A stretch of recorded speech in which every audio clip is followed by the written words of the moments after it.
Hi guys, welcome to daily family routine. ఈరోజు మనం చేసుకోబోయే డిష్ వచ్చేసి బ్రెడ్ ఆమ్లెట్ ఉప్మా అండి. దానికోసం మనం ముందుగా ఒక బౌల్ తీసుకోవాలి. బౌల్ తీసుకొని అందులో 3 ఎగ్స్ బ్రేక్ చేసుకోవాలి. అలా 3 ఎగ్స్ వేసుకున్న తర్వాత హాఫ్ కప్ ఆనియన్స్ వేసుకోవాలి. ఒక చిన్న సైజ్ అయితే 2 ఆనియన్స్, పెద్దదైతే 1 ఆనియన్ ఫైన్గా చాప్ చేసుకోవాలి. తర్వాత 2 పచ్చిమిర్చిని సన్నగా చాప్ చేసుకున్నవి అండ్ కొంచెం కరివేపాకు వేసుకోవాలి. అలాగే ఒక హాఫ్ స్పూన్ పెప్పర్ పౌడర్ వేసుకోవాలి. వేసుకొని వాటిని సైడ్కి పెట్టుకోవాలి.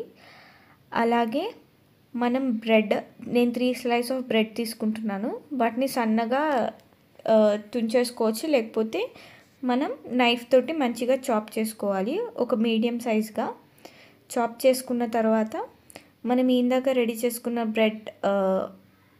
ఎగ్ మిక్చర్ని కొంచెం సాల్ట్ వేసుకొని బాగా విస్క్ చేసుకోవాలి. విస్కర్ హెల్ప్తో కానీ ఫోక్తో కానీ ఫోమ్ వచ్చేలాగా బీట్ చేసుకున్న తర్వాత మనం ముందుగా కట్ చేసి పెట్టుకున్న బ్రెడ్ స్లైసెస్ని ఇందులో వేయాలి. వేసి వాటినన్నిటినీ బాగా మిక్స్ చేసుకోవాలి.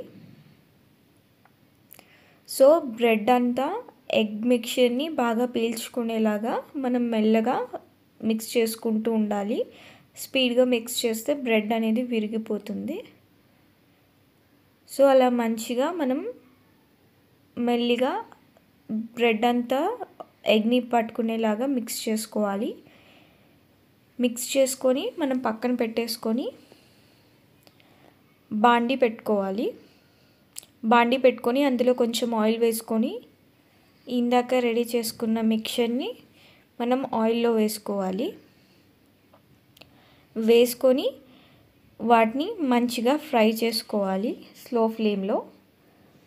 సో బ్రెడ్ అండ్ ఎగ్ అనేవి బాగా కుక్ అయ్యేంత వరకు అలా స్లో ఫ్లేమ్లో మనం 7 to 8 minutes కుక్ చేసుకోవాలండి. సో అవన్నీ బాగా ఎగ్ అనేది బాగా కుక్ అయిపోయి మనకి కొంచెం బ్రెడ్స్ అనేవి బ్రౌన్గా అవ్వడం స్టార్ట్ అవుతాయి. 7 to 8 minutesలో కంప్లీట్గా కుక్ అయిపోతుంది.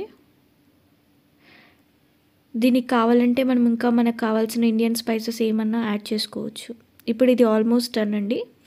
దీన్ని మనం ఇంకా సర్వింగ్ చేసుకోవచ్చు. నేను బౌల్లో సర్వ్ చేస్తున్నాను. Thanks for watching. Please like, share and subscribe.